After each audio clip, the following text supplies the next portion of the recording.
Hey everyone, this is Peter from Roland. We've been getting a lot of really great feature requests and ideas for the MC-707 GROOVEBOX, and we've included some of these great ideas in the latest firmware version 1.1. This video is going to go over some of the updated features that we've added to the MC-707. Version 1.1 lets you do things like sample chop based off of transients. You could also sample directly to a tone track or a drum track, or to the project sample library. And that's all done in real time. You don't have to stop the unit or change it to a specific mode to do that. There's also things like sample management for your SD card. It'll recognize folders, so you can organize your sample libraries however you want. There's also updated MIDI implementation, so I can do things like send and receive program change to change the scenes or the clips per track, and also support for MIDI CCs with all the knobs. And there's a Chord Designer as well, which will let you build different chords very easily based off of the configuration or style that you want. So it makes it really easy to create different harmonies in a very quick way. You can now change the scale mode of the notepads to go all the way up to 2 octaves, and you can change the tonality of the scales to things like major, minor, Dorian, and a lot of other more non-traditional scales as well. To get the firmware, simply visit roland.com or click on the link in the description below. Let's take a look at sampling directly to a tone track.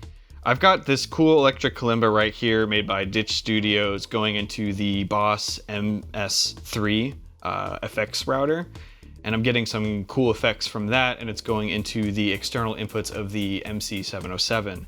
So if I want to record this sound onto the MC-707, all I need to do is select an empty track and go to tone, press sound, and then now I see an option that says record, and I can record a wave sample. So I'll hit enter, and it brings me to the sampling recorder screen. And there's a couple options here that let you choose how it gets recorded. Things like manual triggering, clock-based start time, so it'll start at the downbeat if I'm playing a sequence back in real time.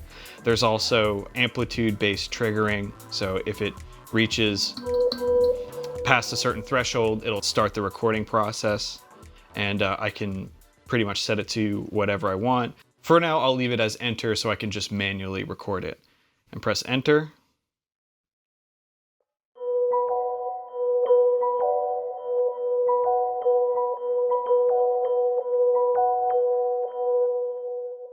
And press enter again to stop, and I can see it's recorded its audio, and I can press function to preview it.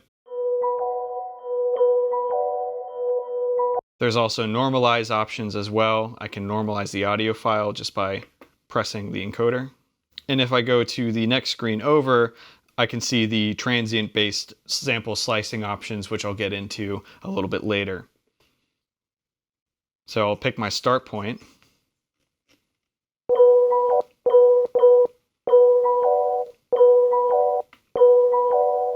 And press enter to load it to the tone track. Now I can play back the sample using the keys.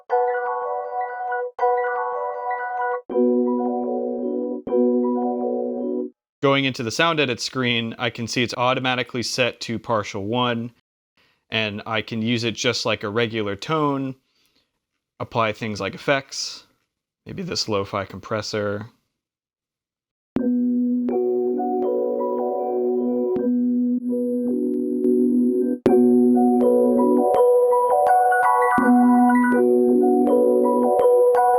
And also use the amplitude envelope to shape the sound as well.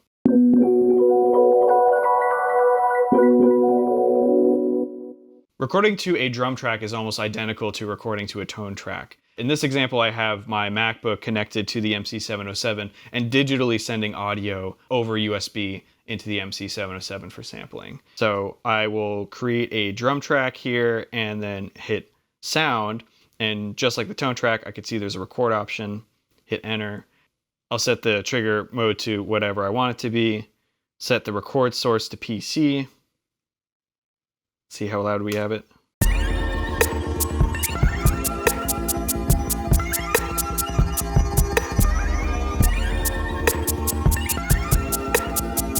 So I'll set it to trigger based off of amplitude, hit enter, play the sample.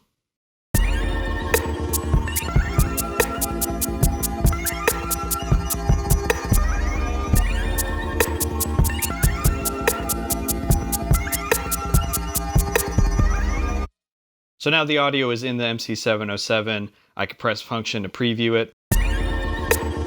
And this time I'll go to the second page where I can select the different type of sample slicing algorithms at the different levels of transient sensitivity that it's listening for in the audio file. And for this one, I'll just set it to soft and then click the C3 encoder. It's going to look at the waveform, analyze it, and then make those chops. And I can use the C2 encoder to go through each individual chop and have it preview the sample.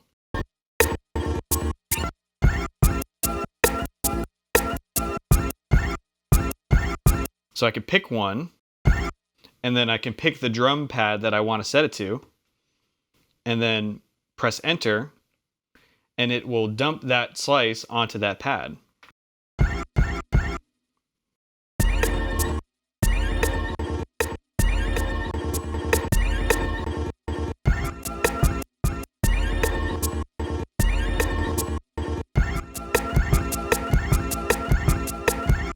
So if I go back to the drum kit edit screen, I can look at each of these pads and I can see it says recorded sample into it. And then I could do more creative things like let's pitch it down, pitch that one down. And this is really fun to do if you're using a complete track or maybe a drum loop or any kind of melodic sample. It's a very kind of experimental way to slice up something and then incorporate it into songs that are already there. And of course, you can sequence it on the sequencer just like a drum pattern. Version 1.1 has a bunch of different scale modes that you could set the note pads to. To get there, hold Shift, hit the note button, and you can see there's a new scale option. And it's set to chromatic now, that's the default. But if I scroll through it, all of the notepads begin to fill out because it's all quantizing to different types of scales. So I have things like minor, major,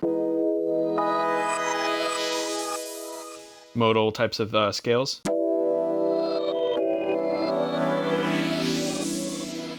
And I can also go into more non-traditional types of scales the further right I go.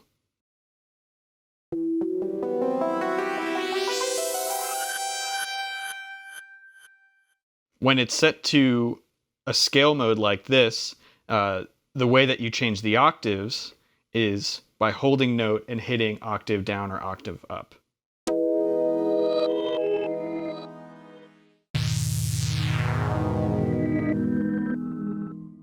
Version 1.1 also adds something called Chord Designer, and this is used in the chord mode of the pad mode. So I'll hit Shift, hit chord, select a slot. Now I can press enter and it brings up the Chord Designer screen where I can select the key of the chord, the scale tonality, and now the chord spread and rotation. And this is a lot of fun to just simply, let's just mess around with the options. I'll hit function to preview, make some changes.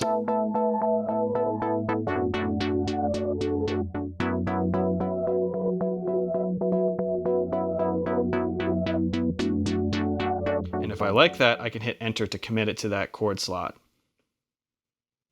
And this is an excellent way to experiment with the sounds that you're creating to create some really complex harmonic movement or things that would be difficult to play for you otherwise if you're not a piano player. And you can come up with some really fun results this way.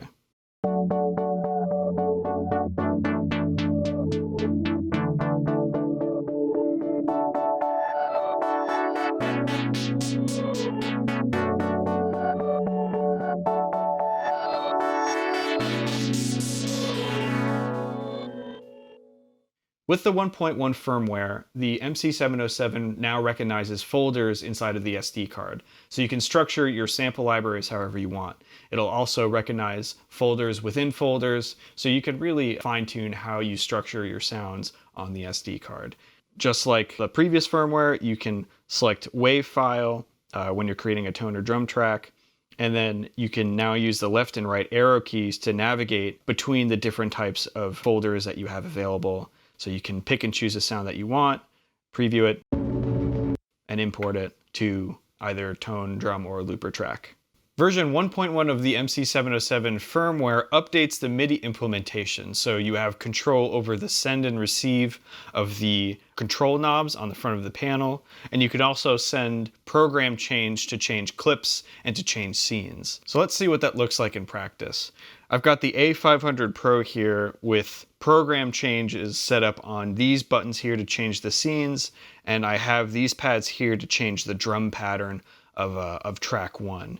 And these could be set to be different MIDI channels depending on what kind of MIDI controller that you have and however you want to map it to your MC-707. So with this, I also have the knobs mapped to the synth pad, which is on track 6, to control the 3 performance knobs here. So let's play the sequence. I can use the knobs here to manipulate the synth pad. And it's basically mimicking what the 3 controls here would be doing.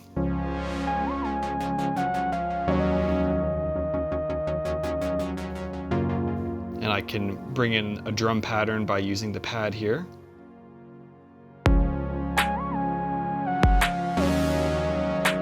And that basically triggers the different drum beats and drum clips that I have stored on track 1.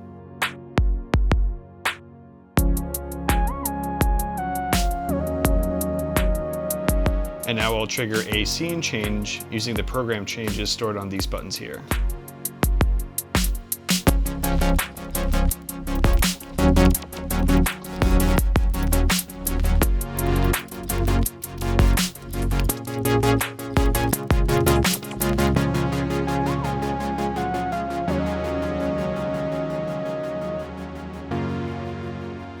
So this is a really great feature to use if I'm using an external MIDI sequencer or perhaps a DAW like Ableton Live to control an entire set's worth of things remotely, so I don't even have to touch the MC-707 to take control over its performance aspects.